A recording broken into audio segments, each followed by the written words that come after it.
right, welcome to this week's episode of Seeds of Music. I'm your host, Kyle Williams, and this is the web's #1 resource for independent artists.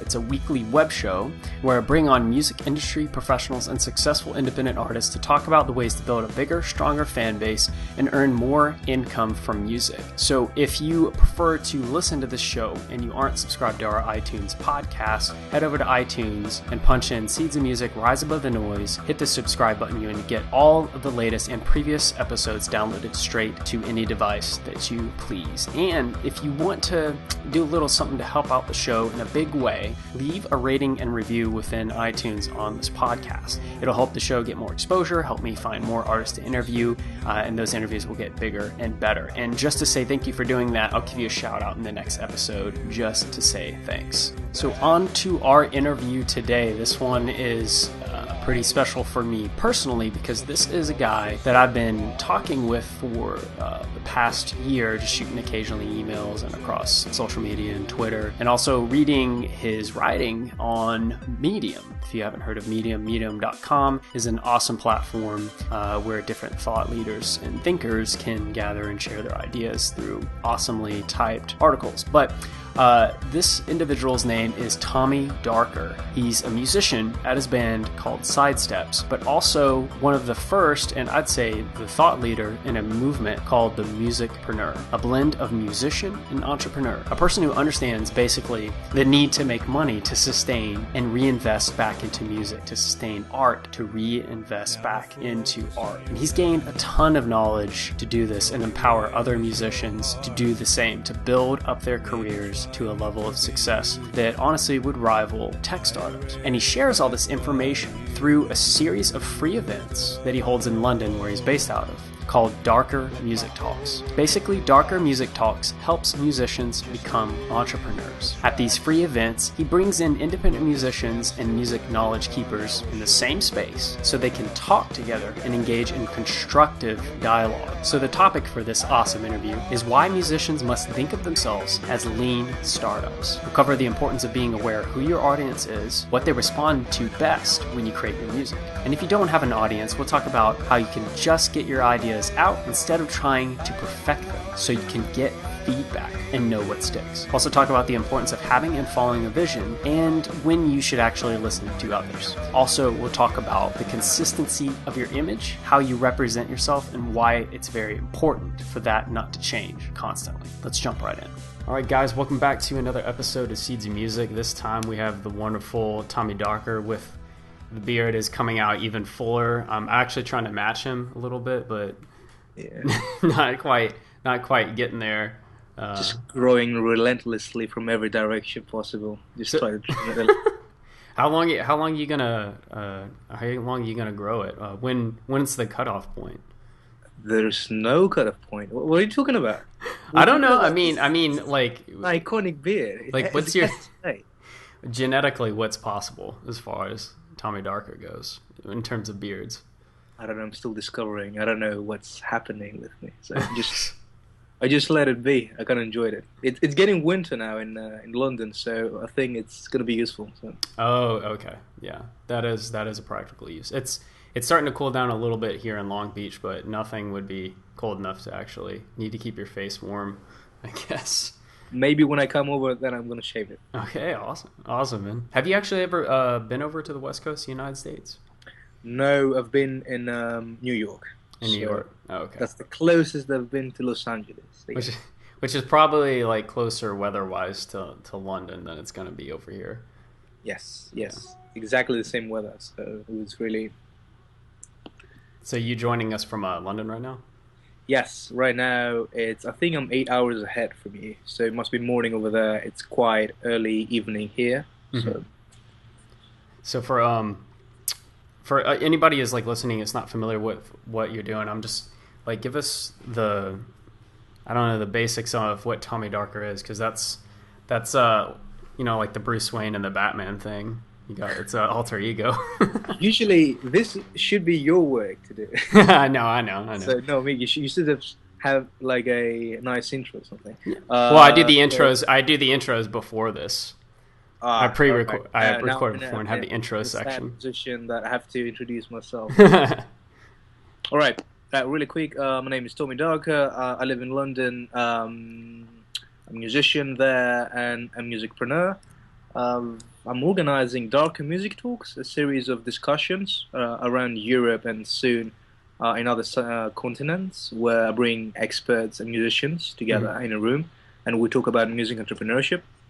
And I'm also a speaker about music entrepreneurship. Got quite a few speaking engagements in the near future. And I've written a book about how you make decisions as an artist in the music industry. And everything that I do comes from my experience as a musician or the things that I'm planning to do in the near future with my band. So let's say my music is the experiment, is the monkey that I sent to the space and try to see how it's going to behave. So yeah, more stuff on TommyDarker.com. Yeah, you've been doing a ton. I mean, you have like a ton of. I mean, it's a lot of like speaking in public, a lot of like interaction. Especially, I love following you on your Facebook posts. I feel like that's where a lot of like your really close online connections are made, and you share a lot of your thoughts there. And you also write for Medium. So if you can check out the music-preneur on medium.com. It's an awesome little writing interface. You can read a lot of his essays that he's throwing on there. He has an email list too that I'm on where you can throw it out and get the draft version and kind of put your input on it. But what I think is really what stands out for you is you really do take that music-preneur and you start with an entrepreneurial mindset, which for you is, approaching music and being a musician from the perspective of a lean startup.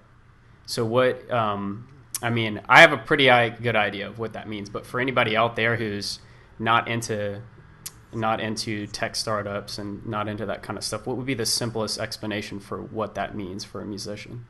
Yeah, it's good to give like a short definition.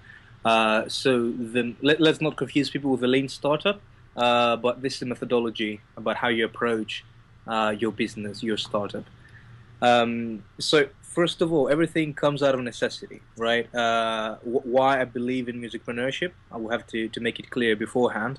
It's not because I just woke up one day and I'm like, yes, I'll be the leading expert about musicpreneurship. Yeah. I'm gonna make everybody know that, whether they want it or not. No, it's something that came out of necessity. When I was still working, I'm an ex-army guy, so when I was working in the army, I had enough time to make music and to travel and meet musicians and just kind of get my head around it, without being too serious about it. And I realized that my character is not about convincing a label how to get me on board, or to promote me or to how to make money, sign me.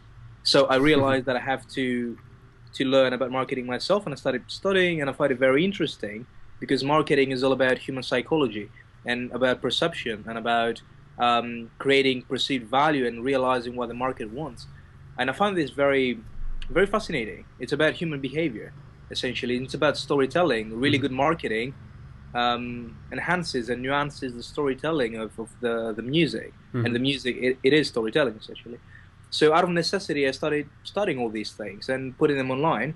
So eventually, the whole thing got life on its own, and people wanted more, and so I started making more seriously and then doing the same thing while making music, writing about music and how you market music. So the whole thing, it is necessity. And I think even entrepreneurship, it comes out of necessity. The best experiment so far came in a period of time where I was very under pressure, under a lot of stress about what I should do next. So when I was restricting myself, I would find out creative ways to approach business. So restriction is what the lean startup is about.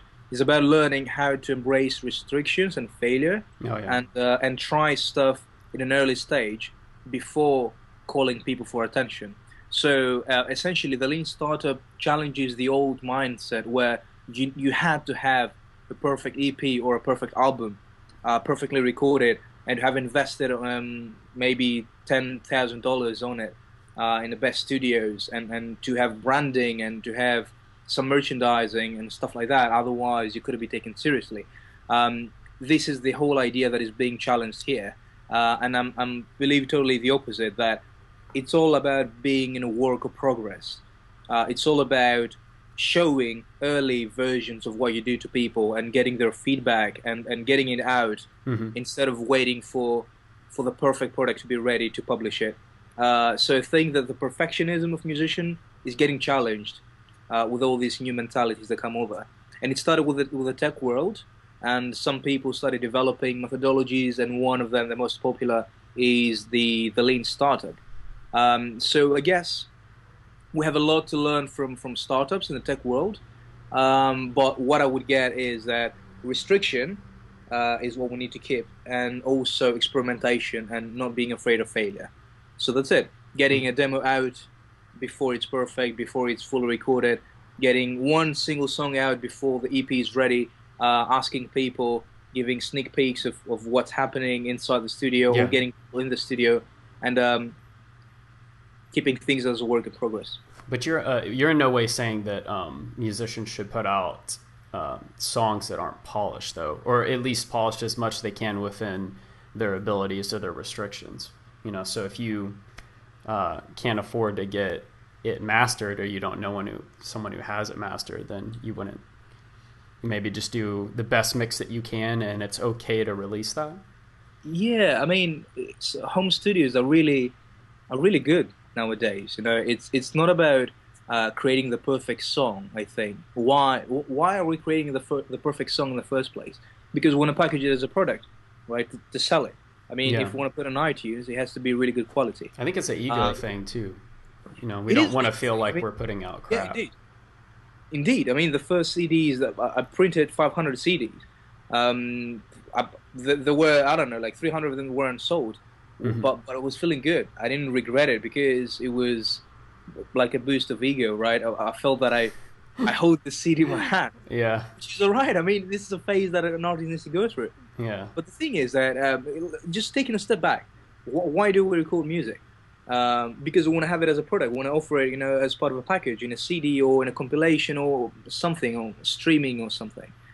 But if what we create, you know, in a CD, what we put there, the content, probably it's an album, which is part of a story that we feel comfortable about, or it's a single. If it's an album and you're pretty sure that this is exactly what you want, then probably you will not regret like not getting any feedback and just putting it out.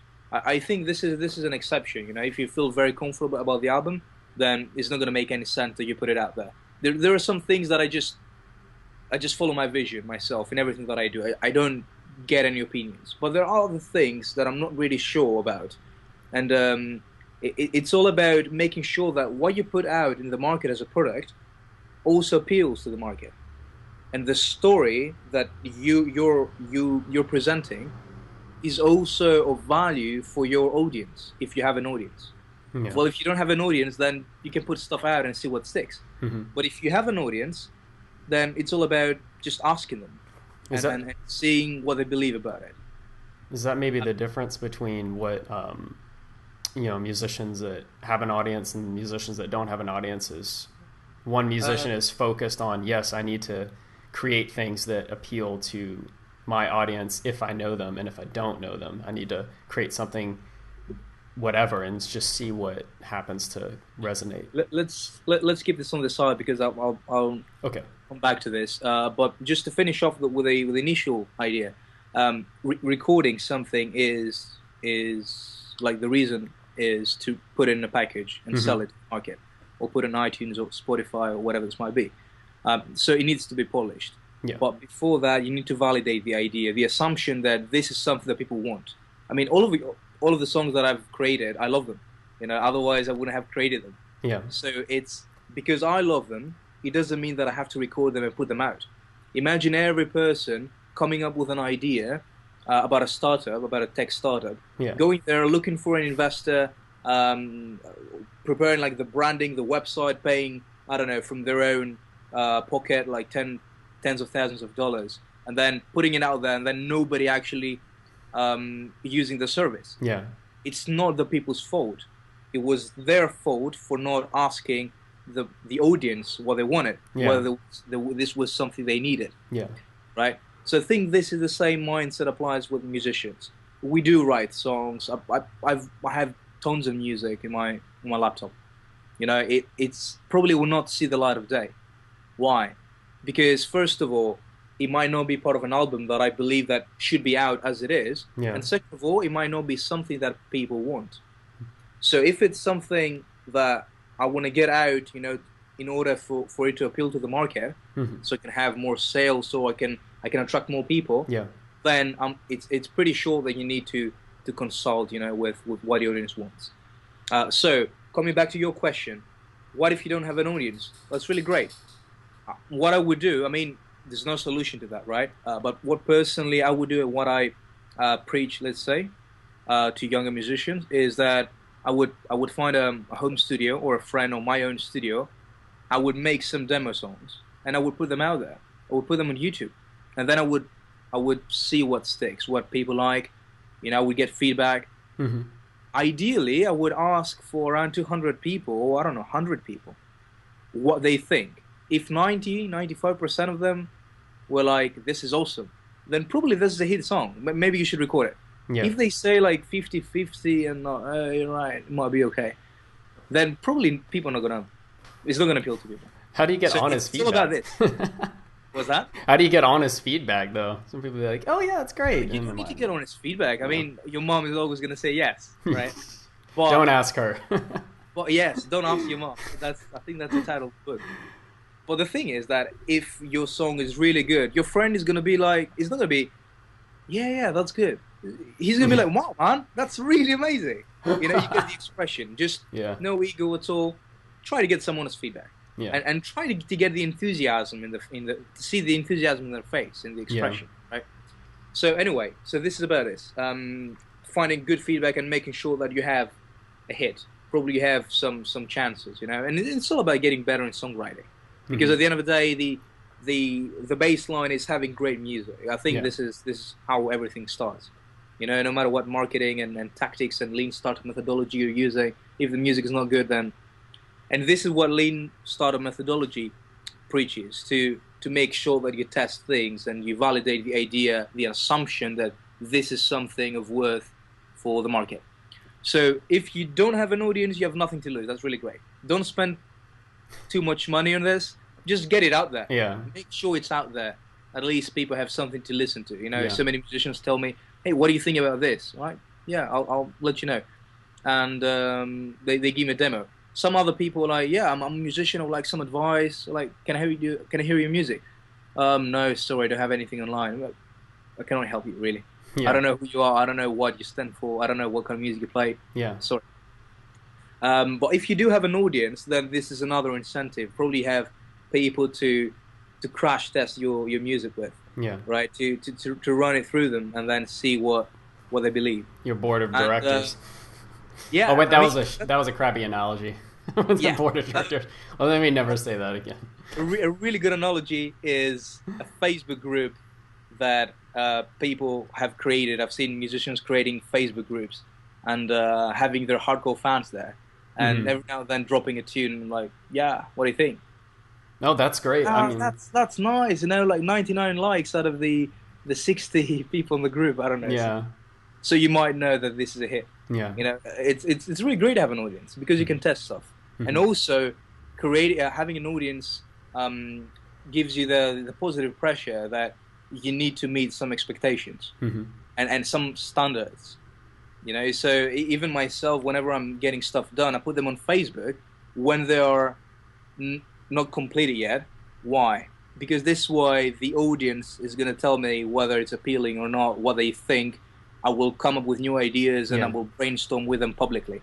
So it's and I'm accountable to them in a way. You know, I cannot skip something like an update or just be silent for months just because I know there is people waiting for me. So having an audience creates this kind of advantage. So if you're building, so far we've talked about like building an audience or connecting with them online. How do you work your live shows to build this audience? Live shows, how you build an audience for live shows. It's a little bit tricky. I'm not the right person to answer that because my live shows are just for a few people and they are theatrical performances. So I'm exploring a concept Like kabuki where, theater with masks and yeah, yeah. Is it yes, really, or is this a guess? yes. I mean, I've never performed in a pub, you know, in a Okay. bar or something. I just Okay. perform in empty spaces or Okay. online Okay. or theaters, stuff like that. So it's a little non-traditional and like non-typical for what most musicians Yeah, find themselves in. yes, because about the story. For me, it's about Okay. the story. It's about creating a more nuanced story, and by creating a theatrical performance where Mm-hmm. music is embedded on it, and Mm-hmm. maybe having some actors, and it's interactive, so the audience is part of the performance Mm-hmm. without them knowing. Mm-hmm. So they make the story more interesting. There are actors in between the audience to encourage people to take part in it. So you're creating a different story, a more interactive one, which is unfolding in front of your eyes. Mm-hmm. So I will not really say I'm the right person to talk about it because I'm not looking for numbers in the live shows. I'm looking for small audiences, and right now I'm testing it. So I make sure there is 40, 50 people every time to give me feedback about what they saw and what I can make better. Mm-hmm. I'm testing my own concept. Yeah. So this is another thing. You know, experimentation is a big part of the musician as a startup mentality. Is you test something, you come up with an idea, and then you need to validate it. So numbers don't really matter. You Mm-hmm. might be going from 40 people, and then jumping. All of a sudden, you find the right idea, which is very appealing to the mass audience, and then you jump into large numbers. And I Mm-hmm. expect that this is going to happen with me as well. Mm-hmm. So how you build an audience? Mm-hmm. Yeah, to come your live performances. I guess there's so many ways to do it, but Yeah. have a more specific question. Yeah. Yeah.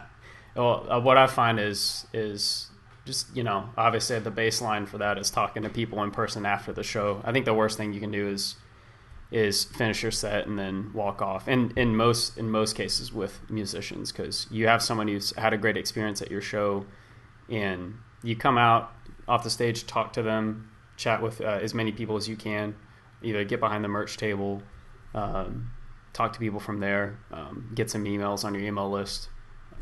I mean, there's a lot that can be said with that to connect with musicians, connect musicians with their fans at the live shows. But I'm curious, how does your writing tie into everything you do with music? From the lean startup model. I mean, do you?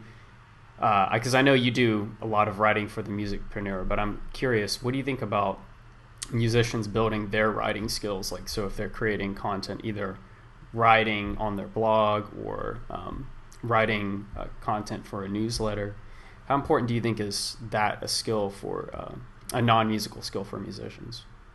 Yeah, it's a good question. Let me think about it. Well, I'll start with the newsletter. The newsletter is very important. I think collecting emails and keeping your fans updated and knowing who they are is very important. It's about this business is about having relationships with people. Mm-hmm. So especially at the beginning, there's no excuse. Mm-hmm. You should be personal with people. Yeah. It's talking with them will give you insights about why they followed you. You want to know why people follow you.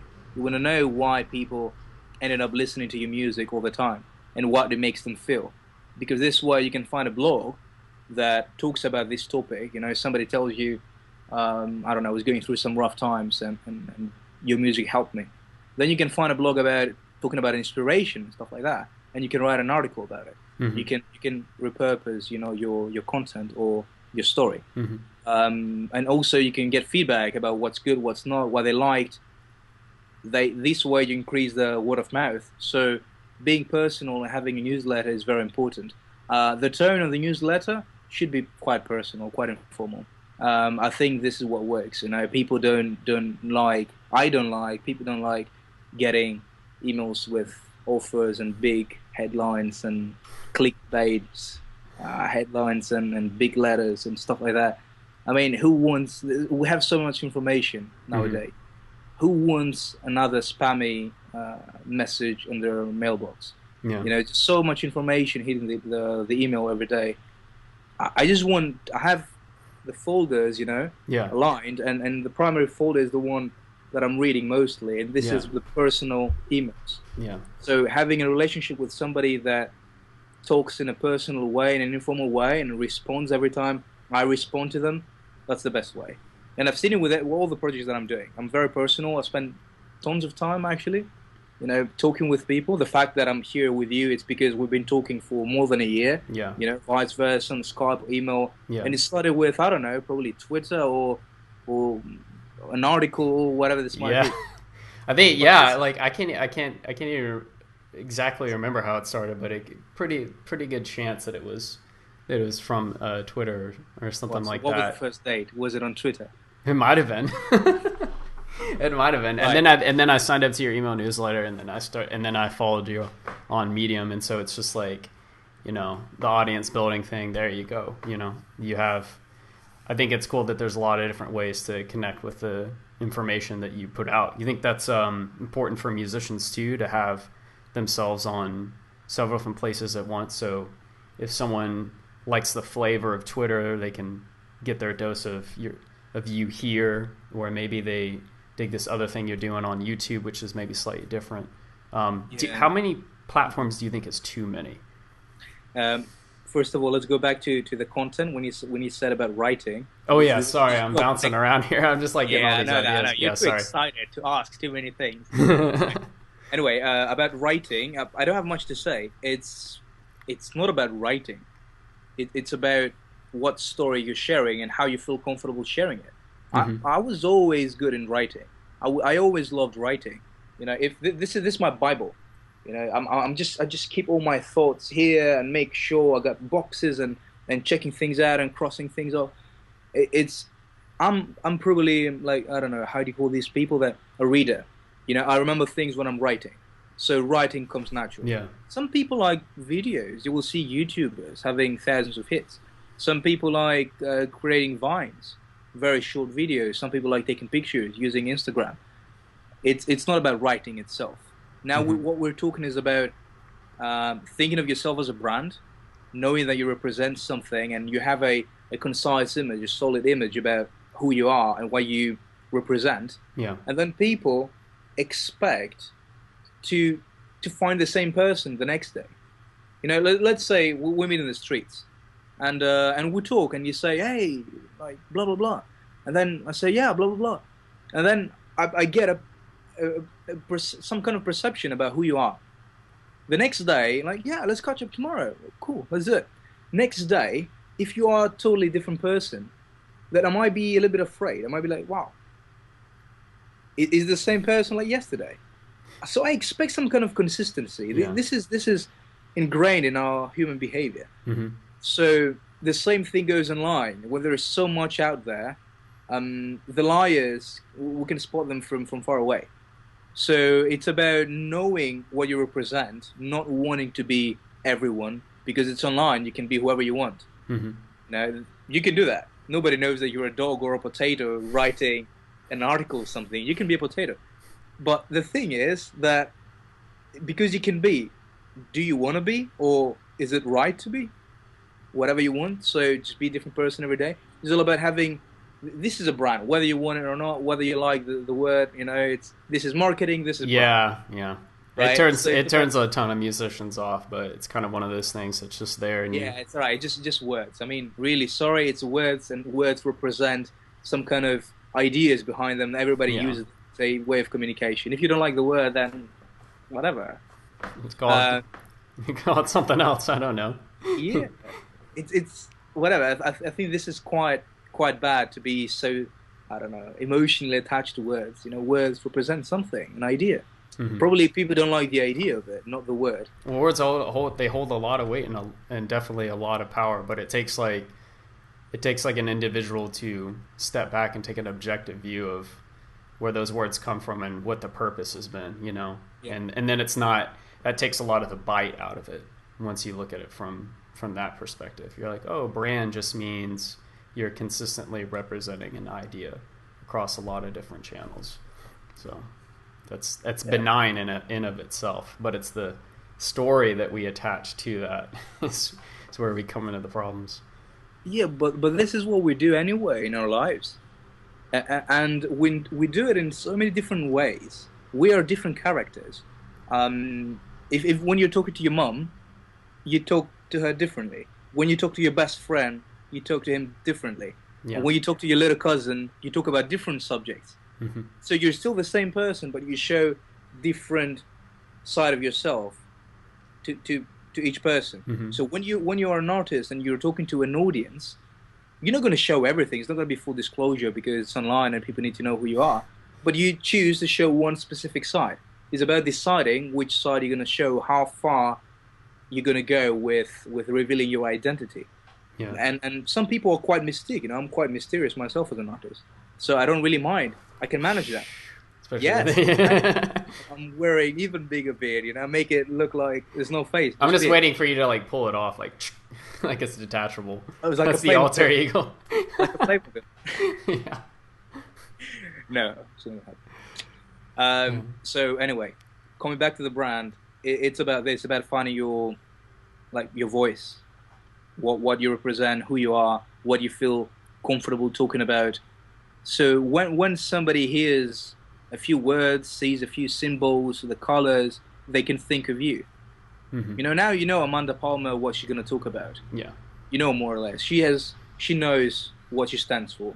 Yeah. So it's about this, and the content you create needs to be representing this. Mm-hmm. For example, myself, I can be whatever I want. Mm-hmm. But on Facebook and on every social media, I've decided that I'm not going to talk about negative stuff at all. I represent inspiration. There's enough places doing that. You can talk to your friend about it. Yeah. There are so many things. You can talk about it. You can create a brand that is a grumpy cat. I don't know. This is an amazing brand. It's just about knowing what you want to talk about. Yeah. And obviously there are so many things that I'm like, yeah, I can post this on Facebook. And then I'm thinking that the people that follow me, if they see something like that, they will not see me in that status. Obviously I'm human. There's no perfection in everything. Yeah. And random things can show up in real life. The same thing is happening online. Yeah. But again, as a rule of thumb, it's about knowing what kind of things you want to talk about. And I think the whole problem starts there. The online world is fairly young. It's a baby. Yeah. We still don't know where the online world starts and where the real world starts, and how the two get connected. So when we're online, we cross the line too many times. We reveal too many personal things, and we want to impress. We do things for the likes instead of just being a solid person as we are in real life. Because there's no cost online. You can always delete something, edit something. Or when you're meeting somebody, you talk with them in a different way. They can be very angry when they talk online. They can be angry. Yeah. While in real life, they're pretty calm. Yeah. Because it's the social norms that govern real life. Yeah. And I think there are no social norms established really well online.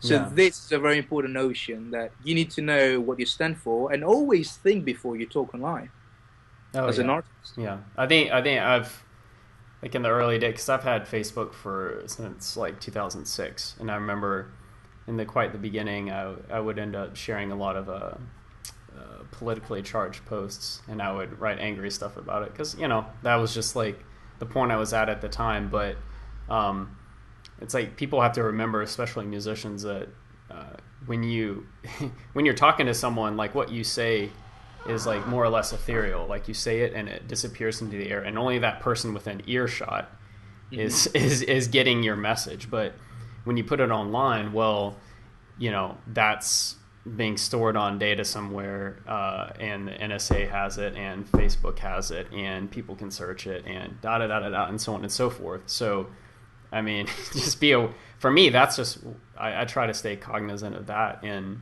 just imagine that the person I'm speaking to is standing right in front of me, and what kind of words would I use, and just I think it never fails to just focus on being super polite. It's a good analogy, like what you said. When you're sending a personal message, then you're talking with that person. It's as if having a chat, like we're having a chat, while I think a lot of people will be listening to it. Yeah, it's getting recorded though. It's like talking with a person on private messages. When you post a status, or when you post a picture or a tweet, then the whole world can potentially read it. So it's like a broadcast. Mm-hmm. It's kind of like a broadcast. You're a newspaper. It's supposed to be, I don't know, people can be engaging. I mean, this is the problem, I think, with why we cannot understand social media.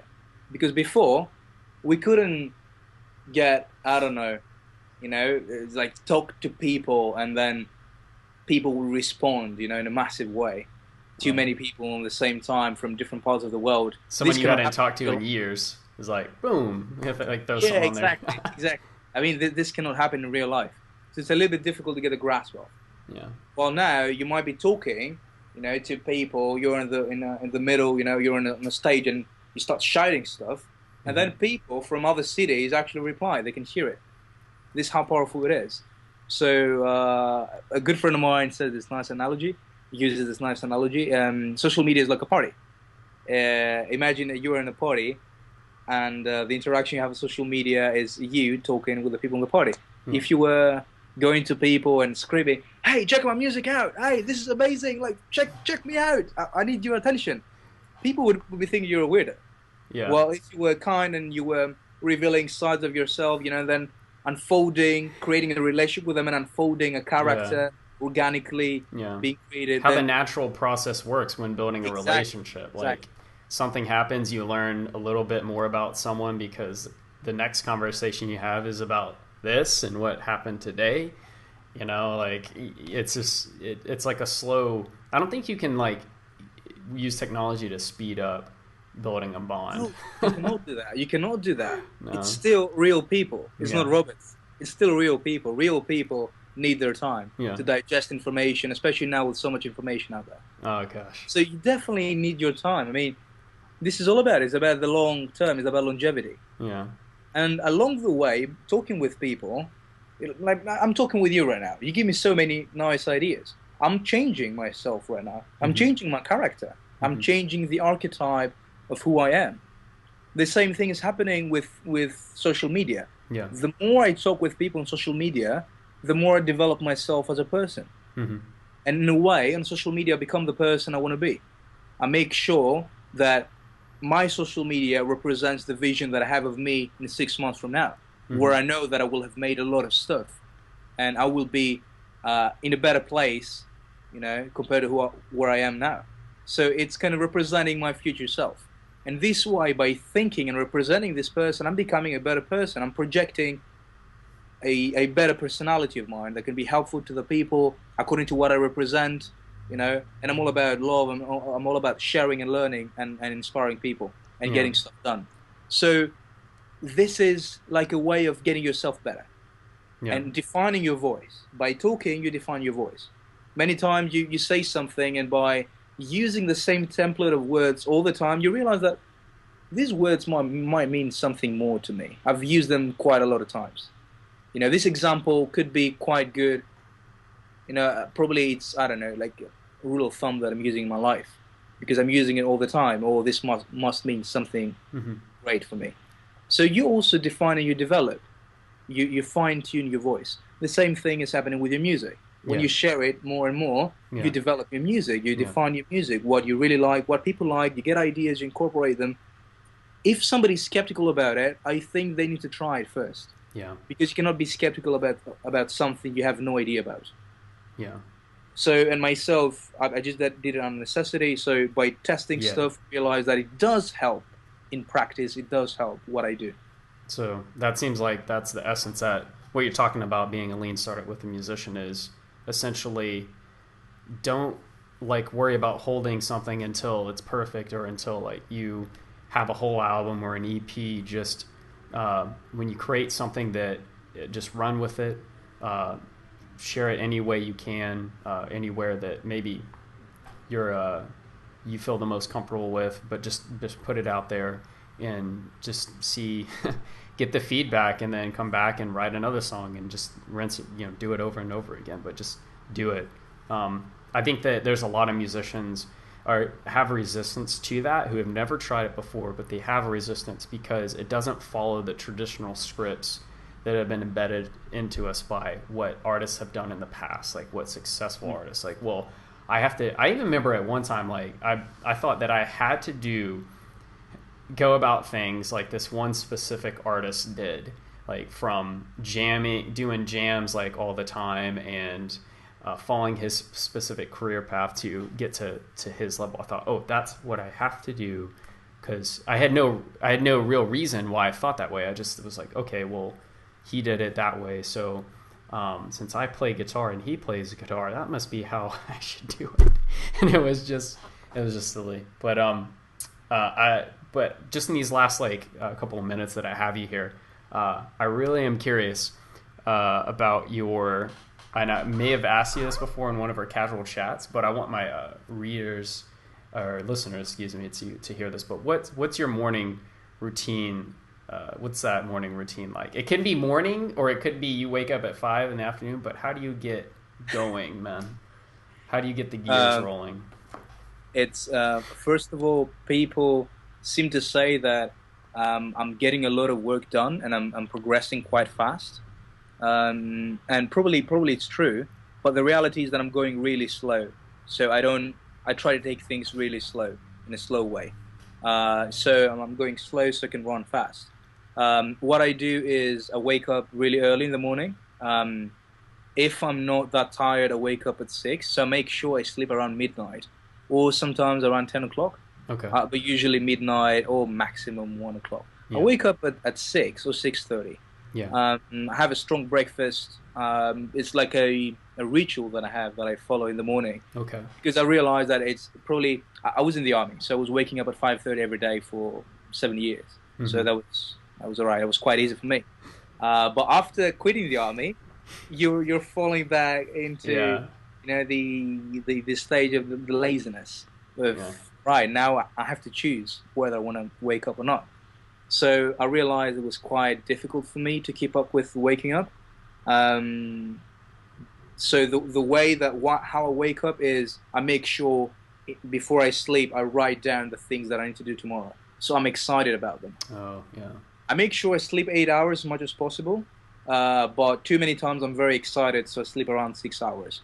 I think this is a good amount of sleep for me. And so you don't try to get more by sleeping less? Do you feel like that's counterproductive? No. I don't believe in that. I don't believe in that. And I'll tell you why. Because I wake up at 6:30, let's say, get the breakfast. I have like a ritual, so I know mechanically I just wake up and in an automatic way just get things done. Yeah. So there's no excuse for me to sleep more. Yeah. Okay? So I do that, and then I wake up. I start working around 8 o'clock. And then I have 3 hours of work every day. So the work that I have to do, the admin stuff, the writing, the emailing, talking, answering messages, or getting back to people, or checking the email and everything else. This is within this 3 hour work frame. Mm-hmm. Framework. It's all right. I think I blundered a couple words during this whole interview. It's all right. People get what I want to say. Yeah. So yes, 3 hours of work, because this way I'm getting restricted. Again, it's all about restriction. Mm-hmm. It's pushing me forward. I know that I use the Pomodoro technique, where I start the alarm clock and rings in half an hour. So this way I know that when it rings, I have something like little boxes, and then I tick them off. Oh, that's you. Okay, you track it on paper. So, yes. So it feels I'm always writing. So it feels that I've built momentum. I've done something. There is progress. Yeah. And this way I keep myself going. So now I don't need it, but doing it just feels good. Yeah. So starting this, and in 3 hours I need to get work done. This way I eliminate any kind of procrastination. Mm-hmm. And if I'm not done within 3 hours, I feel bad about it next time, and next time I try harder. Yeah. So I don't get any work done after this 3 hour, period of time. So by 11 o'clock, I'm mostly done with the day. And then like the critical stuff. These are the things that I need to do, the activities that have to be done. Right? If there is a lot of work, and I know that it's a lot of work, because after a while you know that this task takes me 30 minutes. Mm-hmm. This task takes me an hour. Yeah. If I do it in 1 hour and a half, probably I was lazy. Yeah. So it's quite good. Then you start getting experience. Yeah. But if you realize that, all right, pragmatically speaking, I cannot get this done in 3 hours. I need to work a little bit more. I mean, I do it. It's just, I don't do it because I want to work 3 hours because I'm lazy and then I want to drink pina coladas. I do it because I want to be productive. So if I'm productive and then there's still more work to be done and I don't have enough time, then I get it done. Yeah. So and then usually I put a meeting around 12 o'clock, so I know that I have no excuse to be working. And then I make sure I cook in the afternoon, so it's my off time. You know, I'm relaxing. Cooking. You relax by cooking? Yes. That stresses me out. It feels nice. And I'm from Greece, by the way, so we love cooking. Oh, okay. We love good stuff, good food, healthy food. And we have salads and stuff. Oh, yeah. Go to Greece, by the way. Oh, yeah. I'd love to. I mean, as long as there's good seafood. Because I'm originally from from Florida. So I love seafood. Wherever I can get. Yeah, that's the food from the sea is the best of the best. Not so much land-based food, but yeah, that's where it's at. Well, Tommy, man, I want to be conscious of your time. I know that that's all you have to dedicate for now, but man, thank you we should have had you on the show sooner than this, but I know we actually tried to connect a couple of times and we weren't able to, but you are a man who is making stuff happen, man, making big things happen with Darker Music Talks. And so I'm going to link up everything below. So guys, make sure you head over to his website. He also has an email list you can sign up to, and you can find him on Twitter and many other places. But I encourage you to check out Medium if you love reading awesome stuff in any way or shape or form. He's got some great essays on Medium, and if you join medium.com, you can leave some feedback on there too and get involved in the conversation, which when it comes to lean startups, you got to be able to willing and able to talk, to converse. And it's all about the conversation, and you learn by doing stuff. Yeah. There you go. This is as essential as it gets. Well, Tommy, man, thanks again for coming on, man. Cheers, and you're doing wonderful things, and keep doing this podcast. They're really... Yes, I'm sorry about the internet problems we had today, but I was like, I'm gonna get this working however I can. Okay. All right. Check you later.